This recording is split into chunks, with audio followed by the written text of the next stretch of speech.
Hi Year 3, welcome to your Friday comprehension session. Yesterday's one was quite tricky. We were looking at poems this week, and yesterday one was the one about the iguana. So if you haven't seen that one already, can you just make sure you go onto the YouTube, just double check that you can see Thursday's iguana poem comprehension, and then today's one is also a poem. It's going to be a bit more independent, just as this is going to be a much shorter video, whereas yesterday's one I think was about 25 minutes.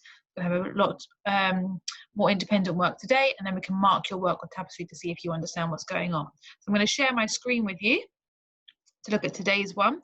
So today's poem is called A Big Surprise, and it's written by Michaela Morgan. Now, I wonder if any of you can remember what these sections of writing are called. We did cover this in yesterday's comprehension.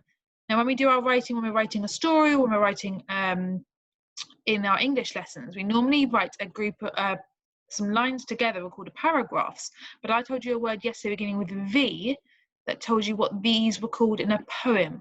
Can you just pause the video and have a think about if you can remember what that was called?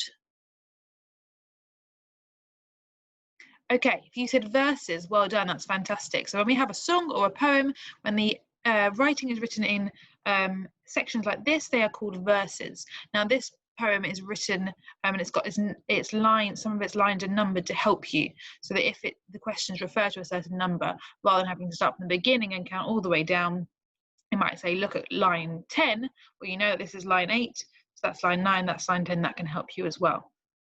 Now I'm going to zoom out so that you can read the poem. This poem was sent out with the task list that was sent out at the beginning of the week. So if you have got it available, whether it's printed or on a screen, that's fantastic and you can read it out. If not, I'm going to zoom out now for you, and then what you can do is you can pause the screen to have a look at it. So I'm going to show you the front bit. I'm going to ask you to pause the screen and read it, and then I'll move down a little bit. So if you could just have a read of it now.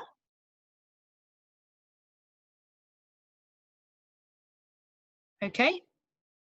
And then I'm going to show you the next bit. So again, if you can pause it for me.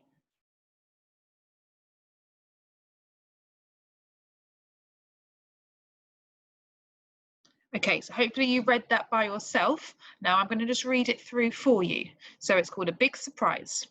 For my presents, I said I'd like computer games, a mountain bike, an electric train, or a model plane, but most of all, I'd like a bike. I opened my presents, and what did I find there? A hand-knitted hat and a squeaky bear, more underpants from my aunts, and socks, grey, one pair. I said thank you nicely. I tried to smile. But what was I thinking all the while? I was thinking, I wanted computer games, a mountain bike, an electric train, or a model plane. But most of all, I'd have liked a bike. There's just one last thing to unwrap, they said. It's a big surprise. We've kept it in the shed. It's special. It comes with love from the lot of us. Now I'm the only kid in school with my own hippopotamus. Okay, so that is the poem. Now, I don't think there's any words there that we'll find too tricky to understand. Some are quite difficult to read, but I think we'd understand most of those words. If there's some words on there you're not sure of, you can ask an adult, or if you can put it on Tapestry, I'll try and answer it for you. I think most of those words on there make sense. Hippopotamus is a large type of animal. You might have seen it on TV, and it's got a really big mouth with lots of teeth in it, and it often lives in the water. So maybe you'd have a look, Google what a hippopotamus looks like to help you. And then these are your questions. I'm going to just read the questions for you, but I'm not going to work through them with you today. I'd love to see your answers on Tapestry. So I'm just going to zoom in for you. The first question says, which present did the narrator want most of all? Question 2, what does the word more tell us in verse 2? Tick 1. He wanted underpants. His aunts have given him underpants before. He had already opened underpants in a different present, or he did not like his aunt. And it's telling you there which verse to look in verse 2. So that's the second section in the poem. And you need to tick one box. Question 3, and socks, grey, one pair. And it's telling you what verse it's in. Why didn't the poet write, and one pair of grey socks?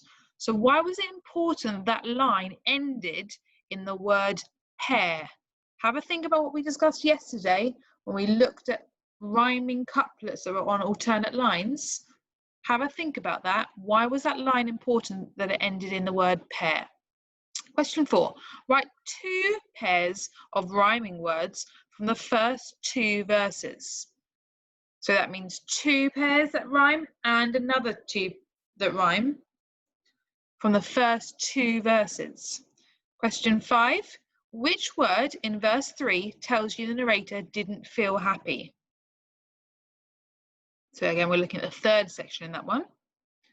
Why did the narrator say thank you even if he didn't like the present?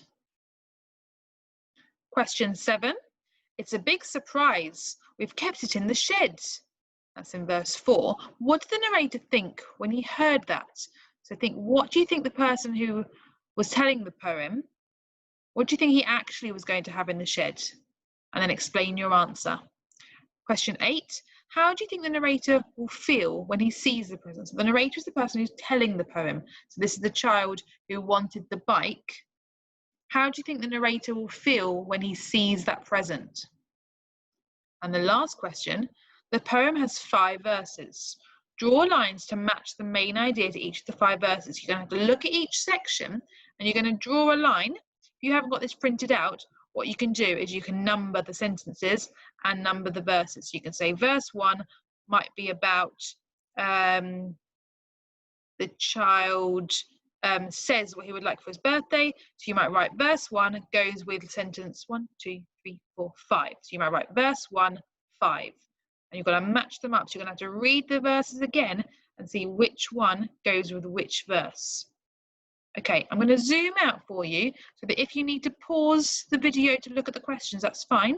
So I'm going to ask you to pause it there if you need to.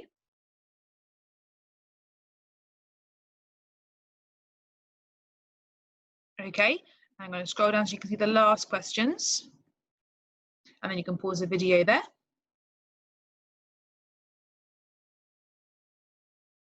I know this is quite tricky, so just try your best, put the answers onto Tapestry, and then your teacher will have a look at it and be able to mark it for you. If there's any words you're not sure of, if you can look them up, ask an adult or ask one of us, it's absolutely fine. And then Mrs. Mirza will be doing the next comprehension next week for you, and she'll go back to a fiction text. So my one was a poem this week, hers will go back to fiction, and then mine will probably go back to a non-fiction, so an information text at the end of next week. Hope you have a lovely weekend. Good luck with the comprehension, and I'll see your answers on Tapestry. Bye.